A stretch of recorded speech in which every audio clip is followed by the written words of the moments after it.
Chapter 55. Daisies in the Shape of an Elf. As soon as we left the office, the ravens led Sam up another staircase. She glanced back at us uneasily, but Helgi had been pretty clear that the rest of us weren't invited. Alex turned on her heel and marched off in the opposite direction. "Hey!" I called. "Where?" She looked back, her eyes so angry I couldn't finish my question. "Later, Magnus. I have to..." She made a strangling gesture with her hands. "Just later." That left me with Blitzen and Hearthstone, who were both swaying on their feet. "You guys want to sleep," Blitzen said. "Please," immediately. I led them back to my room. The three of us camped in the grass in the middle of my atrium. It reminded me of the old days, sleeping in the public garden. But I'm not going to tell you I was nostalgic for being homeless. Homelessness is not something any sane person would ever be nostalgic about. Like I said, it was a lot simpler than being an undead warrior who chased fugitive gods across 9 worlds and conducted serious conversations while monstrous squirrel made faces at you in the window. Hearthstone conked out first. He curled up, sighed gently, and went straight to sleep. When he was still, despite his black clothes, he seemed to blend into the shadows of the grass. Maybe it was elf camouflage, a remnant of time when they were one with nature. Blitz wedged his back against a tree and stared at Hearth with concern. "We're going to Blitzen's Best tomorrow," he told me. "Reopen the shop. Spend a few weeks trying to regroup and get back to whatever normal is. Before we go and find..."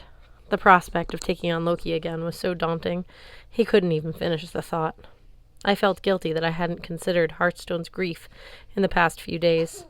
I'd been too preoccupied with Thor's stupid TV hammer. "That's a good idea," I said. "Alfheim was rough for him." Blitz clasped his hands near where the Skovnug sword had pierced him. "Yeah." "I'm worried about Hearth's unfinished business there." "I wish I'd been more help to him," I said, "to both of you." "Nah, kid. Some kinds of help you have to do for yourself. Hearth, he's got a dad-shaped hole in his heart. You can't do anything about that. His dad will never be a nice guy. No kidding.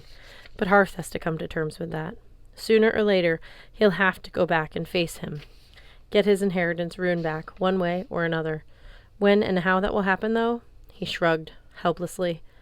I thought about Uncle Randolph. How did you decide when someone was irretrievably lost? When they were so evil or toxic or just plain set in their ways that you had to face the fact they were never going to change? How long could you keep trying to save them, and when did you give up and grieve for them as though they were dead?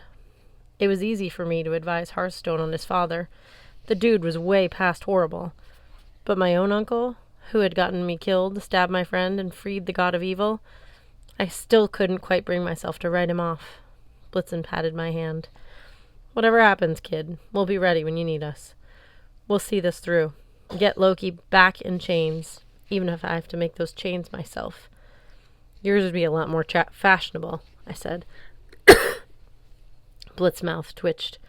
Yeah, they would. And don't feel guilty, kid. You did good." I wasn't so sure about that. What had I accomplished? I felt like I'd spent the last 6 days scrambling around doing damage control, trying to keep my friends alive, trying to minimize the fallout from Loki's plot. I imagined what Simera would say. "That's enough, Magnus." She'd probably point out that I'd helped Ymir. I'd managed to heal Blitzen. I'd gotten Thor's assault team into the giant's lair to retrieve the hammer. I'd bowled a really mean game of doubles with my partner, the African bush elephant. Still, Loki was free. He'd hurt Sam. He'd crushed her confidence so badly. Then there was that little thing about the 9 worlds now at risk of being thrown into chaos. "I feel terrible, Blitz," I admitted. "The more I train, the more powers I learn. It just seems like problems get 10 times bigger than what I can handle. Is that ever going to stop?" Blitz didn't answer. His chin rested on his chest. He was quietly snoring. I put a blanket over him.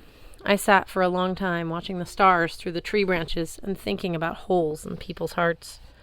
I wondered what Loki was doing right now. If I were him, I'd be planning the most aggressive revenge spree in the 9 worlds that the 9 worlds had ever seen. Maybe that's why Vidar, the god of vengeance, had seemed so gentle and quiet. He knew it didn't take much to start a chain reaction of violence and death. One insult, one theft, one severed chain. Thrym and Thringa had nursed a grudge for generations. They'd been used by Loki not just once, but twice. And now they were dead. I don't remember falling asleep.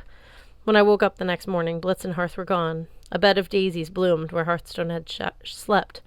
Maybe it was his way of saying goodbye, thank you, and see you soon. I still felt depressed. I showered and got dressed. Just brushing my teeth felt ridiculously normal after the last few days. I was about to head to breakfast when I noticed a note slipped under my door in Simra's elegant cursive. Some ideas. Thinking cup? I'll be there all morning. I stepped into the hallway. I liked the idea of getting out of Valhalla for a while. I wanted to talk to Sam. I wanted good, mortal coffee. I wanted to sit in the sunshine and eat a poppy seed muffin and pretend I wasn't an energy with a fugitive god to catch. Then I looked across the hall. First, I needed to do one more difficult and dangerous thing. I needed to check on Alex Fierro. Alex opened the door and greeted me with a cheerful, "Get lost!" Wet clay spackled Alex's face and hands.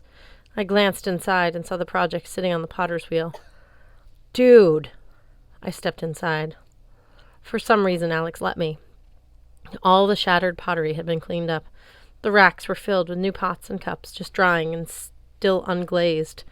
On the wheel stood a huge vase about 3 feet tall, shaped like a trophy.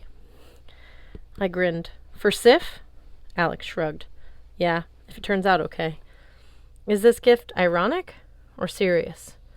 "You're going to make me choose?" "I don't know. It just felt right to do. At first I hated her. She reminded me of my stepmother, all fussy and uptight. But maybe I should cut her some slack." Over on the bed lay a gold and white wedding dress, still spattered with blood, the hem caked in dust, spotted with acid stains. Nevertheless, Alex had smoothed it out very carefully, like it was something worth keeping. "Magnus, you had some reason to stop by?" "Yeah." I found it hard to concentrate. I stared at the rows of pots, all perfectly shaped. "You made these last night?" I picked one up. Alex took it out of my hands. "No, you can't touch it, Magnus. Thanks for asking, Magnus. Yes, most of these last night. I couldn't sleep. The pottery, it makes me feel better." "Now you were going to say you came over and then quickly get out of my hair?" "I'm going to meet Sam in Boston." I thought, that I'd want to come with? "No, thanks. When Sam's ready to talk, she knows where to find me." Alex marched back to the wheel, picked up the scraper, and started smoothing the sides of the trophy cup. "You're angry with her." Alex kept scraping. "That's a pretty impressive vase," I offered. "I don't know how you can shape something that large without it falling apart." I tried to use a wheel in 5th grade art class. The best I could manage was an off-center lump. "A self-portrait, then?" "Ha ha. Just saying I wish I could do something this cool." No immediate reply. Maybe because I hadn't left much room for witty insult. Finally, Alex glanced up warily. "You heal people, Magnus. Your dad is actually a helpful god. You got this whole sunshiny, warm, friendly thing going on. That's not enough cool stuff for you?" "I've never been called sunshiny before." "Oh, please. You pretend like you're all tough and sarcastic or whatever. You're a big softy. And to answer your question, yes, I'm mad at Sam. Unless she changes her attitude, I'm not sure I can teach her. To resist Loki?" Alex picked up a lump of clay and squeezed it. "The secret is you have to be comfortable changing. All the time. You have to make Loki's power your power." "Like your tattoo." Alex shrugged. "Clay can be shaped and reshaped over and over, but if it gets too dry, if it sets, then there's only so much you can do with it. When it gets to that point, you better be sure it's in the shape you want to have it forever." "You're saying Sam can't change?" "I don't know if she can, or even if she wants to. But I do know this. If she won't let me teach her how to resist Loki, if she won't at least try, then the next time we face him, we're all dead." I took a shaky breath. "Okay. Good pep talk. I guess we'll see you at dinner tonight." When I got to the door, Alex said, "How did you know?" I turned. "Know what?" "When you walked in, you said, 'Dude.'" "How'd you know?" I thought about it. At first, I wondered if it was just been a throwaway comment. The more I considered, though, the more I realized I genuinely picked up on the facts that Alex was a dude, or rather, Alex had became a dude. Now, after we all been talking for a few minutes, she definitely seemed like a she, but how I'd sensed that I had no idea. "Just my perceptive nature, I guess." Alex snorted. "Right. But you're a girl." She hesitated. "Yes. Interesting. You can leave now. Will you make me a trophy for my perceptiveness? She picked up a pottery shard and threw it at me. I closed the door, just as it shattered on the inside.